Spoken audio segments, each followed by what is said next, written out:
Welcome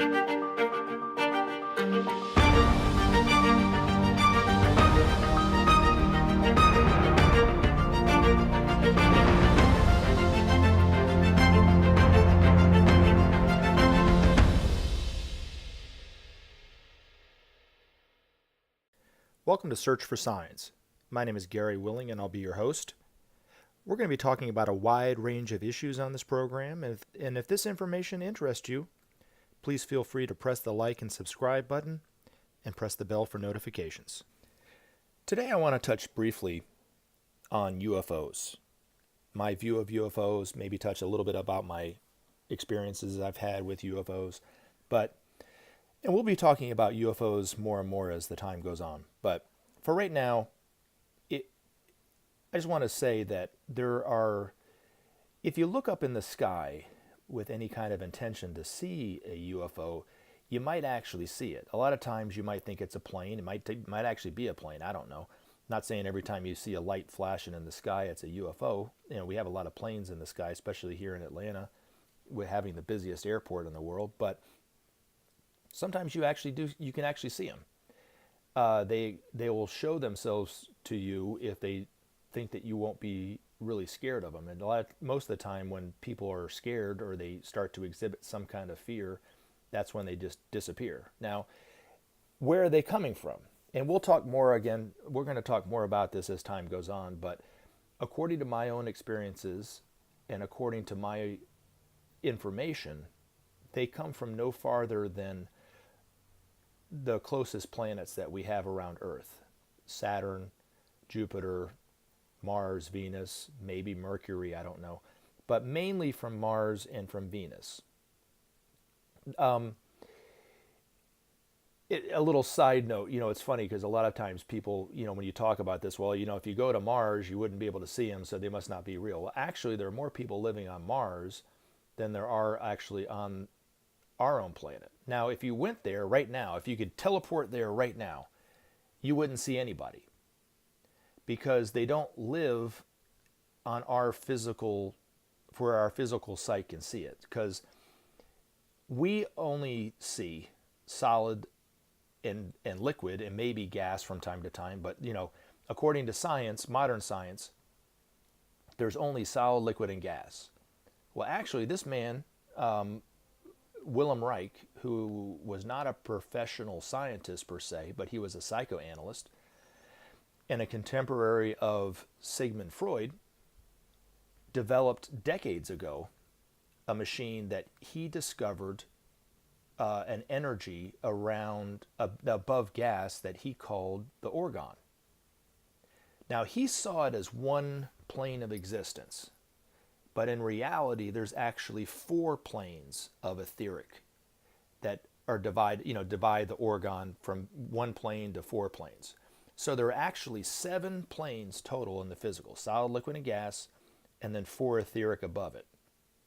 These members of humanity that live on these other planets live on one or other of these levels of physicality called the etheric.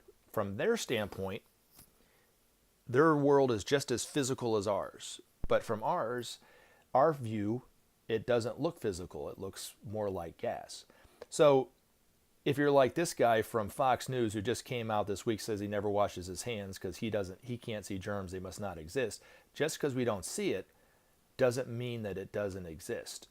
Now, whether you believe it or not is a whole other thing, but science is starting to waken up to the fact that there is other levels of physicality other than gas.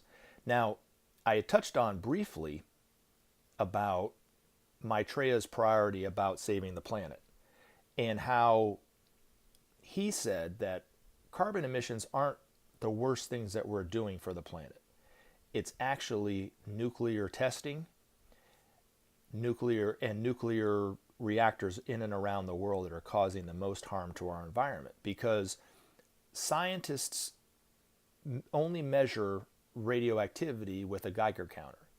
And a Geiger counter only measures solid, liquid, and gas. It can't measure above that. We don't have the capabilities of measuring what the radiation levels are above gas. So if you put a Geiger counter up to a nuclear reactor, it doesn't read anything usually because it's got lead and it's got the concrete to keep the radiation in. But on the higher levels of physicality, which is the etheric, which Wilhelm Reich proved existed scientifically, according to Maitreya, this radiation goes right out past the lead and goes out into the atmosphere.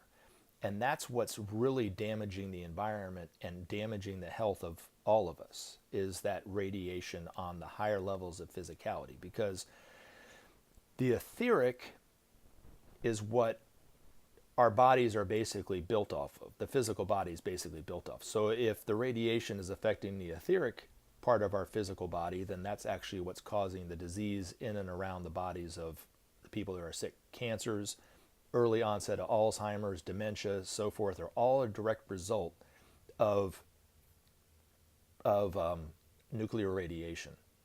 And it's only going to get worse unless we're able to fix it. So within the karmic law, these space brothers, their main mission is to help us maintain and clean our environment as much as they can. And we have to learn a lesson not to do this, and eventually Maitreya is going to point this out to where there's no doubt in everyone's mind that we do need to shut down all the nuclear reactors that we have today, quit doing missile testing and so forth, because it's damaging the environment so bad.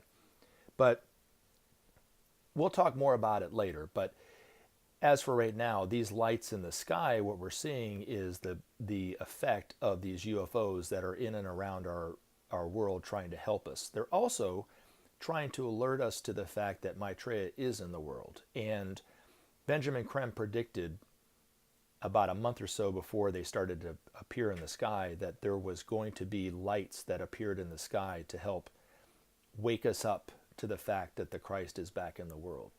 So in my next video, I'll talk more about this, but as for now, I just wanted to kind of touch upon my view of UFOs and aliens.